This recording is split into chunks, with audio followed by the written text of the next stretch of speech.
humanity, settlers from Phaethon or Mars, and not the first inhabitants of the Earth. According to some claims, people are always intrigued by the origin of mankind, and even more diverse versions appear in the light of research for an answer process. There is an unusual version, such as the resettlement of humans from other planets of the solar system to Earth.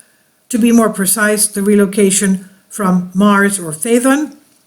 Even in scientific circles, there are still disputes that in ancient times there could be another large planet in our solar system, and it was located between Jupiter and Mars, and they named it Phaethon. We now know practically nothing about Phaethon, if of course it really existed, but some interesting facts can be noted. For example, at this point in time between Mars and Jupiter, you can see a huge accumulation of asteroids and all kinds of space debris. Some researchers suggest that this accumulation of debris is the result of an ancient planet, Phaethon. Please note that the version with the existence of Phaethon is not an invention of the yellow press, but a completely scientific version. After the discovery of Uranus in 1781, a group of 24 astronomers was even created to search for the missing planet, which in theory should exist according to mathematical data. However, instead of a planet, scientists gradually found only more and more asteroids, and then it turned out that all of that instead of a planet where there is only an asteroid belt. Since then, the opinion has been preserved that these asteroids are the former Phaethon. There is a belief that initially people could appear on Phaethon or in extreme cases on Mars, but if everything is clear with Phaethon, then the situation does not need any clarification with Mars. When something bad happened to Phaethon, then Mars at that moment in time could be habitable. However, we should recall that these planets were almost like neighbors. When Phaethon scattered into countless asteroids, Mars could get a few bonuses and suffer irreparable damage. Thus, it turned out that due to one accident, life could leave the entire solar system, but we still have Earth. Whether it was the Phaethonians or the Martians, they simply had nowhere to go except to move to Earth. Thus, it became clear why people are so unadapted to survival on Earth, because this is not our homeland.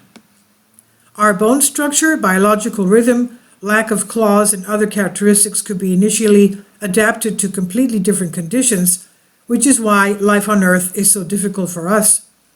This is not to mention the difference in the atmosphere and gravity. That is why our mind is superior to other creatures on Earth, because we are strangers here. The musculoskeletal system of people is not adapted to earthly conditions. The reason is a relatively recent appearance on Earth. Indeed, after 50 years of living on Earth, 80% of Earthlings begin to have serious problems with joints, bones, cartilage, and so on. Our body cannot withstand the constant load that gravity exerts on it. Do you know what is the main cause of aging of the body? Oxygen. It is the substance that oxidizes the cells, but without it, a person is not able to survive. However, if the hydrogen content in the air were higher and the oxygen content were a little less, then the aging rate could be noticeably reduced. Scientists have discovered a number of exoplanets with an exact proportion of these substances. Theoretically, a person would live much more comfortably there than on Earth. The same goes for water. We are accustomed to the formula water of H2O, but this substance also has a very destructive effect on the human body. You also notice that 24 hours a day is clearly not enough for people. It is extremely difficult to have time to do all the things in this period of time and go to bed on time. An experiment was conducted in Canada where people were placed in special bunkers for 6 months. They could not keep track of the exact time, and a few weeks later, their daily routine switched to a biological clock.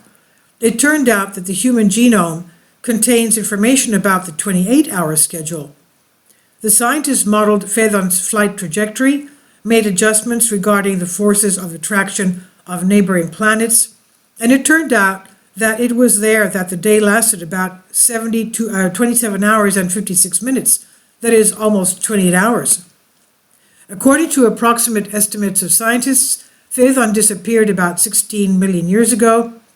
Given the possible errors in the calculations, even from a scientific point of view, this version is by no means meaningless.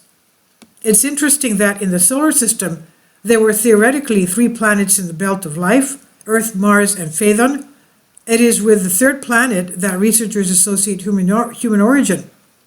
In their opinion on the fragments of the planet Phaethon, located in the asteroid belt, scientists have found traces of oxygen and hydrogen. Moreover, their content is quite consistent with the comfortable living of us, humans. As for the force of attraction, it was something somewhat less than on Earth that would also have a beneficial effect on the human body. Maybe we didn't actually evolve from monkeys but arrived on Earth as a result of a catastrophe on our home planet. Phaethon was destroyed. Mars was not habitable as its 3rd satellite was about to crash to the surface of the planet and destroy the atmosphere. Earth remained, and considering that Phaethon civilization could be taken by surprise by the destruction of the planet, hundreds were saved. They arrived on Earth in ancient times and founded the first civilizations, or maybe they did not establish anything at all, but degraded to a primitive level, and only centuries later, humanity began to develop in new realities. It's even more surprising that in some myths, there are stories that painfully resemble the story of the fall of Phaethon. Now, it's difficult to say whether this is a just coincidence or a piece of real history, that part of it that our civilization could forget over time. Please leave your comments. Thank you for your support. This is on Solask. And for those who are wondering, yes, this is the first king of ancient Athens, Greece. In the Acropolis of Athens, we have the Parthenon. Right next to it, we have the Erechtheum. The Vestal Virgins are there protecting it. And the Erechtheum is basically